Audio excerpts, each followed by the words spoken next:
Olha, eu tenho duas também. Então, é que pra mulher, de fato, né? É inclusive físico.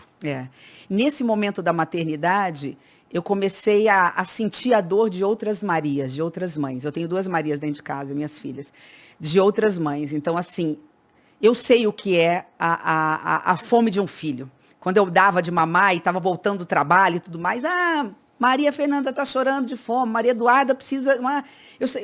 Eu senti que era 10 minutos, né, de atraso para dar de mamar. Aí a gente fica imaginando o que é a dor hoje de uma mãe que não tem o que dar de comer para o seu filho. Elas são próximas, as duas? 3 anos de diferença exatas. E o terceiro momento foi a CPI.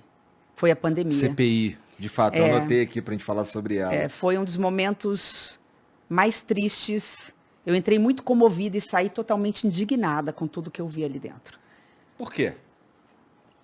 Porque no momento que o Brasil mais precisava de um líder, de alguém que acolhesse, que abraçasse, que se importasse com as pessoas, o Brasil estava diante de um presidente negacionista, que negou vacina, que não mostrou um mínimo de empatia, de solidariedade, que não tinha medo da pandemia. Eu tinha, usava máscara, tinha preocupação, ele não tinha.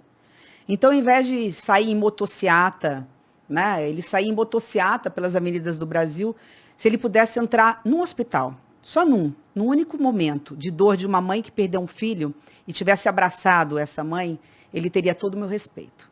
Ele perdeu todo o pouco de respeito que eu ainda tinha por ele, quando ele virou as costas para cada mãe que perdeu um filho, para cada filho que perdeu uma mãe.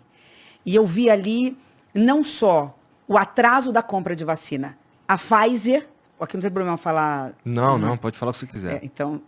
Pode falar até cloroquina. Eu esqueci de perguntar quais são as regras aqui. Não tem regra.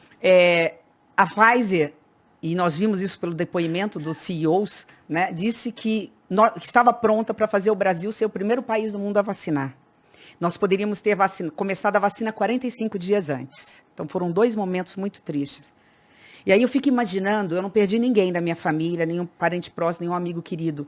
Eu fico imaginando aquela mãe, aquele irmão, aquela prima, enfim, aquele amigo que perdeu um amigo, um ente querido, faltando 1 semana para tomar vacina. Faltando 30 dias para tomar vacina. E eu vi depoimento de pessoas. Eu fui dar uma entrevista, rapidamente contando aqui, eu fui dar uma entrevista numa rádio, e eu fiz esse comentário. Vocês imaginam, vocês conhecem alguém na faixa de 40 a 50 anos, faltando 1 semana, faltando 1 mês para chegar a vacina? Pois é, nós tínhamos condições de ter começado a vacinar 40 dias antes. E não fizemos porque temos um governo que achava que podia substituir vacina por cloroquina. Não sei nem até hoje se tomou vacina ou não, dando um péssimo exemplo. Que não tomou. Pois é, então pior ainda. Né? E nós estamos falando de 670 mil vidas perdidas. Que fosse é uma mãe, é a mãe de alguém, é o pai de alguém, é o filho, é uma filha de alguém. Esse é um momento assim que foi revoltante para mim. E o segundo foi que no momento de maior dor, nós constatamos denúncias gravíssimas de esquema de corrupção dentro do Ministério da Saúde. Aquele lance das vacinas lá com $1 de superfaturamento. Como se a vida humana pudesse custar $1. Porque a gente fala $1, todo mundo fala, o que é $1? R$5, né? Estava querendo se cobrar, ali tem uma denúncia gravíssima que só a história um dia vai contar, quando nós tivermos realmente um governo decente, um Ministério Público que vá atrás e investigue, não esse que é submisso ao governo federal. Eles estavam falando o seguinte, para cada dose de vacina que eu contrato de você tem que me dar $1, senão nada feito. Mas é mais do que isso. Eu fiquei encarregada de um processo de uma vacina chamada, não sei se você ouviu falar, Covaxin. Sim. Eram 2 tomos desse tamanho. E eu passei dia, noite, varei final de semana estudando, porque a minha área é direito público. Eu dei aula há 12 anos de como se administra um Estado, um país, então eu analisei o contrato. Entre outras coisas, para encurtar a conversa, eu descobri uma nota fiscal, que eles chamam de invoice, uma nota fiscal, que dizia o seguinte no contrato. Você me dá $45 milhões com pagamento antecipado para ser depositado no paraíso fiscal, sem nenhum controle, por uma vacina que a gente não sabe se tinha eficácia. Estou falando de mais de R$200 milhões. E quando eu vi essa nota fiscal, totalmente, você como professor de inglês, então ia se deliciar com a quantidade de erros de inglês, eu não sou professora, mal falo inglês.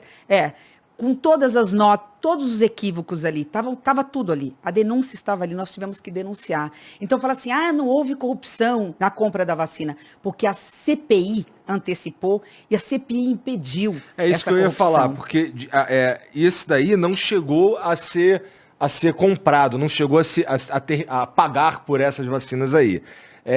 Mas tem alguém tem alguém sendo processado